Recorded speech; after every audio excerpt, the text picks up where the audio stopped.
Assalamualaikum warahmatullahi wabarakatuh.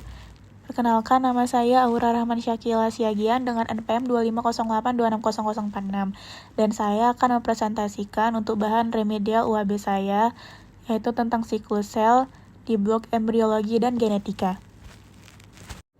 Baiklah, yang pertama saya akan menjelaskan tentang definisi siklus sel. Dan ini dia.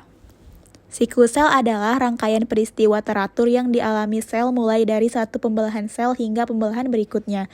Proses ini memungkinkan sel tumbuh mengandalkan materi genetik atau DNA dan membelah menjadi dua sel anak. Pada pembelahan mitosis, dua sel anak yang dihasilkan memiliki jumlah kromosom dan informasi genetik yang identik dengan sel induk. Sekian penjelasan dari saya tentang definisi siklus sel. Selanjutnya yang kedua ada tentang fungsi siklus sel. Dan ini dia. Siklus sel memiliki beberapa fungsi penting. A. Perkembangan, yaitu siklus sel memungkinkan organisme multisel berkembang dari satu sel zigot menjadi individu yang kompleks melalui pembelahan sel berulang. B. Perbaikan atau repair. Sel-sel yang rusak atau mati, misalnya karena luka, dapat digantikan oleh sel baru melalui pembelahan mitosis. Dan C. Reproduksi aseksual, yaitu pada organisme uniseluler, misalnya bakteri, protozoa, pembelahan sel merupakan cara utama reproduksi. Dan D. Reproduksi seksual, yaitu dalam organisme multisel, siklus sel berperan dalam pembentukan sel kelamin atau gamet melalui meiosis. Sekian penjelasan dari saya tentang fungsi siklus sel. Selanjutnya yang ketiga ada penjelasan tentang pembelahan sel.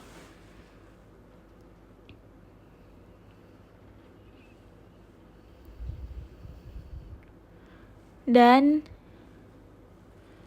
ini dia. Pembelahan sel adalah bagian penting dari siklus sel dan terdiri dari 3 jenis. A. Amitosis, yaitu yang pertama, pembelahan sel secara langsung. Kedua, tidak melalui tahap-tahap mitosis. Ketiga, jarang terjadi, umumnya pada sel prokariotik atau sel tertentu yang sangat sederhana. Dan B. Mitosis, yang pertama terjadi pada sel somatik atau sel tubuh. Kedua, menghasilkan dua sel anak identik. Ketiga, berfungsi untuk pertumbuhan dan perbaikan jaringan. Dan C. Meiosis. Pertama, terjadi pada sel germinal atau pembentukan gamet. Kedua, menghasilkan 4 sel anak dengan setengah jumlah kromosom. Ketiga, penting untuk reproduksi seksual dan variasi genetik. Sekian penjelasan dari saya tentang pembelahan sel.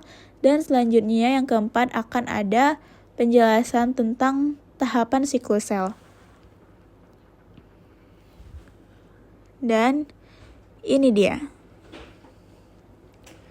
Secara umum, siklus sel terdiri dari dua fase utama.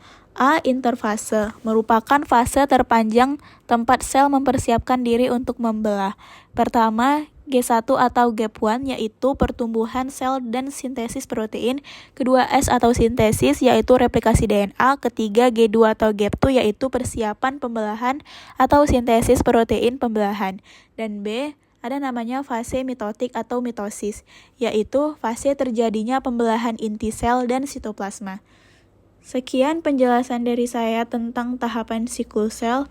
Selanjutnya yang kelima akan ada penjelasan tentang fase mitotik atau mitosis. Dan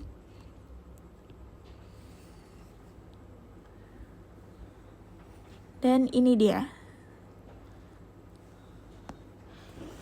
Mitosis terdiri dari beberapa tahap berurutan. A. Profase. Yang pertama, kromatin memadat menjadi kromosom. Kedua, membran inti mulai menghilang. Ketiga, benang spindle mulai terbentuk. B. Prometafase. Yang pertama, membran inti benar-benar menghilang. Kedua, benang spindle menempel pada sentromer kromosom. Dan C. Metafase. Yang pertama, kromosom berjajar di bidang ekuator sel. Kedua, tahap ini penting untuk memastikan pembagian kromosom yang seimbang. Dan D. Anafase. Pertama, kromatid saudara berpisah. Kedua, ditarik ke kutub sel yang berlawanan. Dan E. Telofase. Pertama, kromosom mulai mengendur. Kedua, membran inti terbentuk kembali. Ketiga, diikuti oleh sitokinesis atau pembelahan sitoplasma. Sekian penjelasan dari saya tentang fase mitotik atau mitosis. Selanjutnya yang keenam, akan ada penjelasan tentang regulasi siklus sel. Dan ini dia.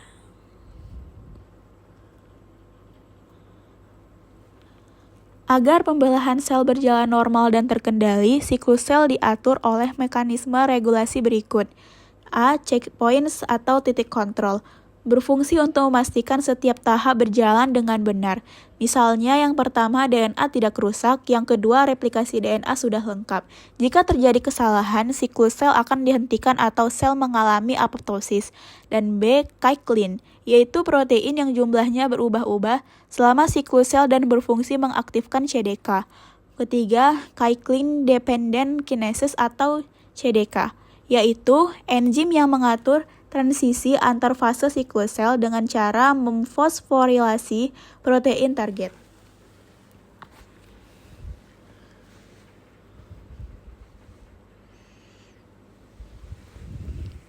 Sekian penjelasan dari saya dan ini ada sedikit referensi.